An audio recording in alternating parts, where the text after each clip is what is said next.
Welcome all. This is the presentation on the impact of rising urban temperature in P North ward of Mumbai. Here the picture you see is of the Manori beach, and from you can see how diverse the ward in its landscape is, that it has such natural views, but still there will be, uh, as we see in the presentation, there will be instances of very high congested uh, settlements where you'll be facing this the brunt of this rising urban temperature. So starting with the executive summary, the key finding is that P North Ward presents a climate paradox. What do we mean by that? It's despite having significant green cover from the national park and mangroves, it suffers from severe urban heat islands due to high density informal settlements, that is slums, and rapid unplanned development. So the core problem we identified was this unchecked illegal construction, and the land use changes are intensifying heat risk for a large vulnerable population, and it's actively eroding the ward's natural climate resilience. The key recommendations, I'll come to that, but basically it is restoring and legally protecting the natural ecosystems, that is mangroves and national park, and the slum rehabilitation authority redevelopment projects should be urban heat island sensitive. Uh, Impact of heat and temperature should be considered in these projects. The vulnerable population should be identified and should be managed, especially during summer, and expanding tree plantation on public lands and road networks is necessary. So here's the P North Ward. You can see that the the surrounding areas, basically the bordering areas, are very green. So here in the west you will find a lot of mangroves, and in the east you will find the Sanjay Gandhi National Park, and actually you'll see that um, in very less amount of land, it's so densely populated, and it becomes one of the most populated wards uh, in the in Mumbai. So a very small area there is highly dense population. So the P North ward can be called as Malad, Malwani, Mud, Manori area, and this is the location of P North ward in Mumbai. So the area is around 46.67 square kilometers. It's one of the biggest wards in uh, Mumbai. Population, according to 2011 census, it's around 9 lakhs, and it's I think second most populated according to the 2011 census. We have one railway station on the western railway line. It's Malad, and the two metro lines go through this ward: Yellow Line and Red Line. And these are the Valnai Meet Chowki and Malad West are the Yellow Line stations, and Kurar and Dindoshi are Red Line stations. And broadly speaking, like Malad, Orlem, Evershine Nagar, Mindspace, or Chincholi Bandar, Liberty Garden, uh, Jan Kalyan Nagar, Malwani, Ambojwadi, Kharodi and Rathodi, Marve Village, Marve Beach, Aksa, Mud Island, Erangal, Manori are the areas in the P North Ward. So our problem statement was that we wanted to link change in land use since 2015 to 2025, and we wanted to see the delta in land surface temperature in each locality of North Ward. Then we wanted to identify areas under slum and development projects, and to see like change in land use, how that is relating with land surface temperature. how area under slum is different in surface temperature.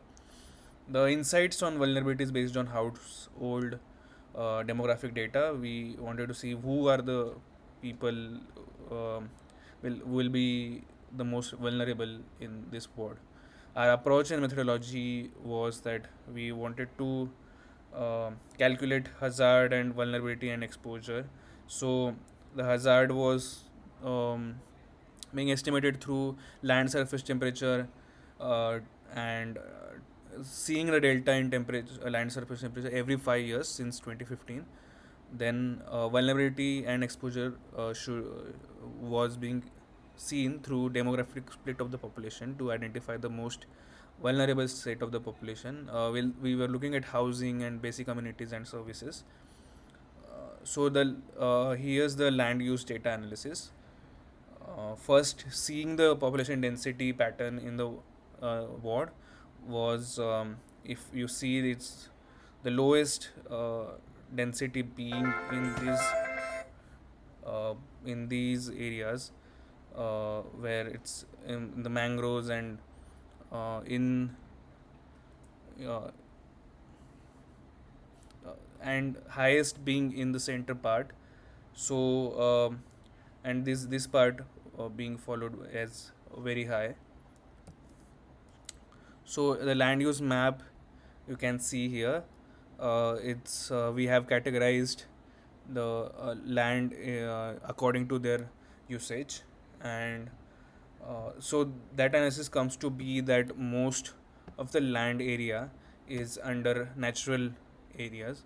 It's around 33% of the ward, but built up and infrastructure are rapidly expanding.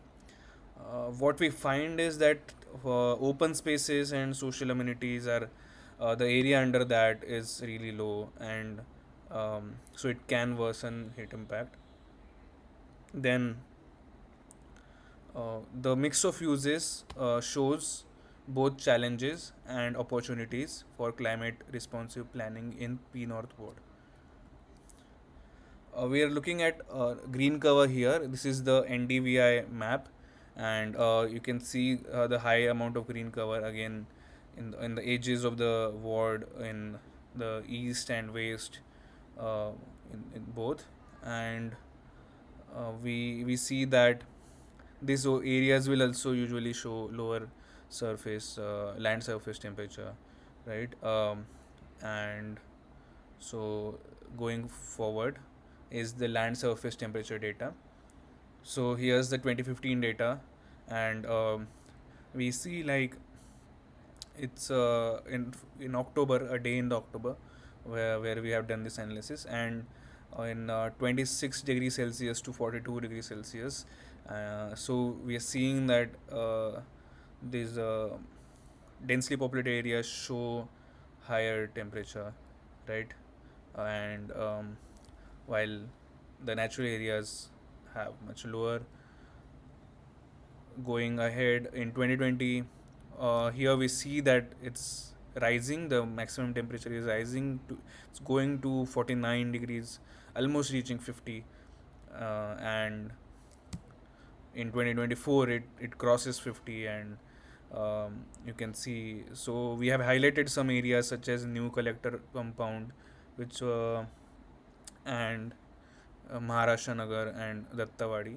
So and if we see actually the difference from 2015 to 2024, if we plot that, then it's interesting seeing that the natural ecosystem is actually under the most stress.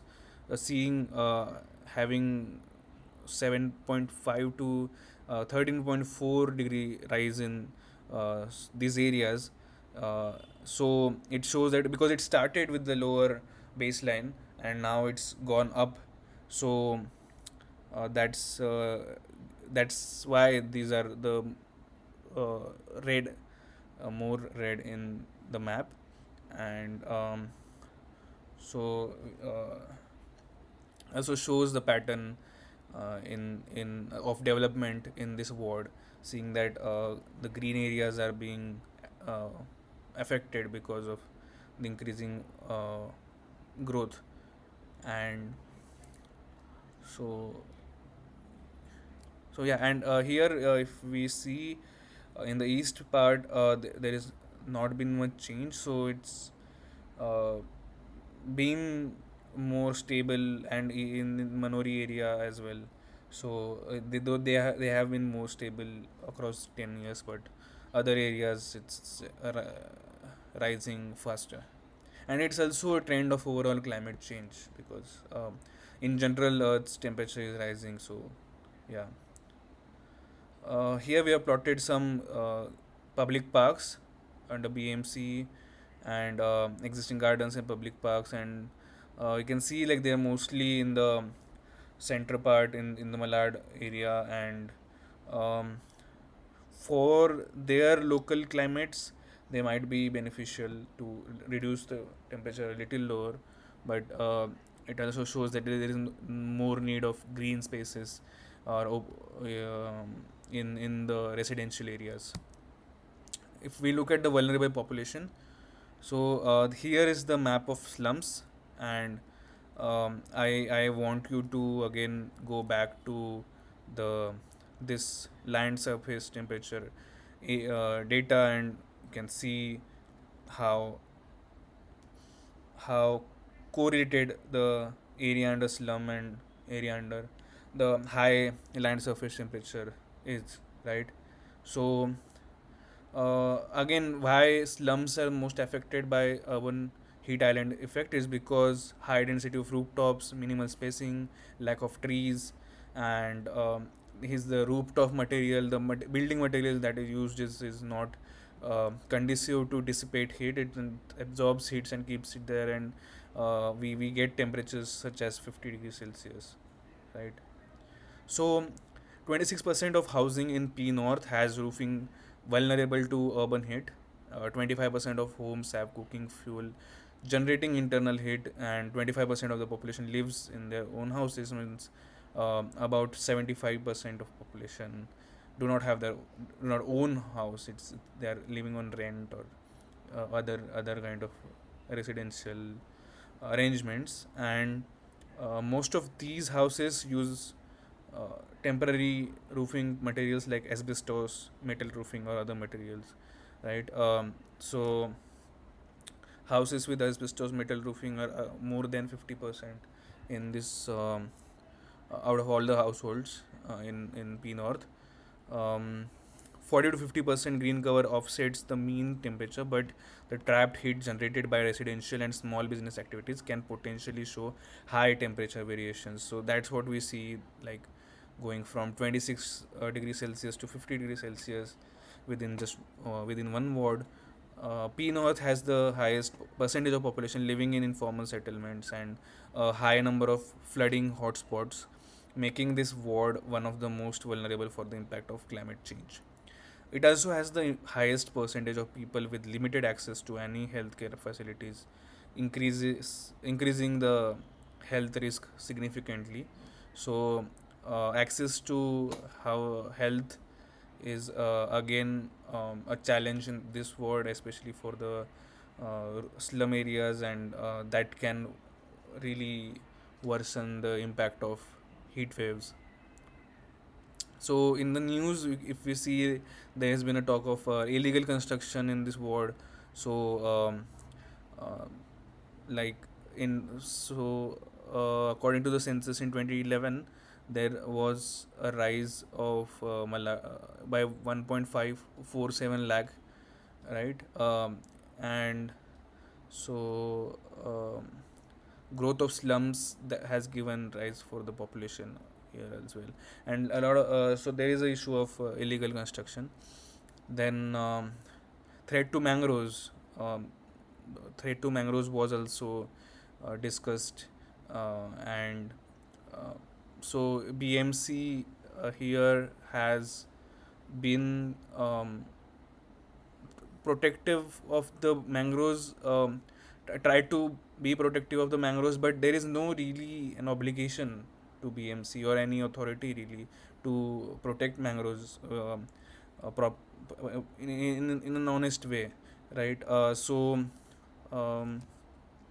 the BMC has blamed illegal migrants for the destroying of mangroves, but also then BMC has uh, used mangrove area for their projects, development projects. One of which is the upcoming sanitation treatment plant, water treatment plant in near Malvani, and it's really has occupied a lot of area in in the mangroves. So uh, before going forward with these projects, the impact on heat should be also considered apart from other environmental impacts. So that should become more and more part of the conversation, is what I believe would make this process more fair, and will have much more sustainable development. Again, a big residential project has also led to deforestation in near Sanjay Gandhi National Park area. Um, so, threats. These are some threats to green cover: debris dumping, illegal immigration and encroachment, construction on the mangrove land, lack of enforcement. Right, responsibility is fragmented. No single agency has both the power and will to do act decisively. Only public pressure plus court orders move the system.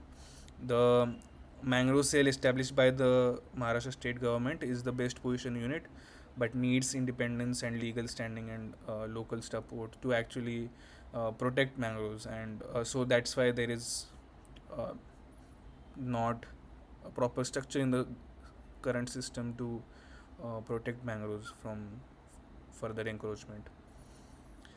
Our recommendation is to restore and legally protect natural ecosystems. We have to strengthen mangrove buffer zones and coastal wetlands in Gorai, Manori, Marve through fencing. We should have native replantation there, and community-based monitoring is important to involve community also to monitor what's happening with the mangroves, and to um, prevent heat intensifying land encroachments, mandate urban heat island sensitive slum rehabilitation authority redevelopment projects. We'll have to revise the SRA regulations to include mandatory tree cover, passive cooling design, and allocation of at least 10 to 15% of the plots to open green space. Vulnerability management, we have to provide reflective roofs instead of temporary materials. We'll need to provide 100% household coverage of clean water, healthcare, electricity, and sanitary infrastructure. That is a basic need, but that is also necessary in the context of heat waves. Prioritizing focus on increasing awareness and education, and especially among women, is important, so that during heat waves the families are prepared to um, reduce the so that the impact on of heat on health can be reduced. Important thing is to expand tree plantation and on public lands and the road networks. We have to identify and utilize open spaces along footpaths, road medians, public institution campuses, and unutilized government plots for extensive tree plantation. We have to use native and drought resistant species, really. uh, we had to develop shaded walking and cycling routes along major roads, like for example Link Road is there, Marway Road is there. Then we have to integrate tree lined corridors and bioswales that also manage storm water and reduce surface temperature. So prioritizing locations with high pedestrian footfall and vulnerable communities to maximize thermal comfort, and converting freed up space after demolition of illegal buildings into gardens and public parks can be a welcome step as well. So thank you for the paying attention to this matter, and hope we will have more and more policy actions supporting urban heat island sensitive policies.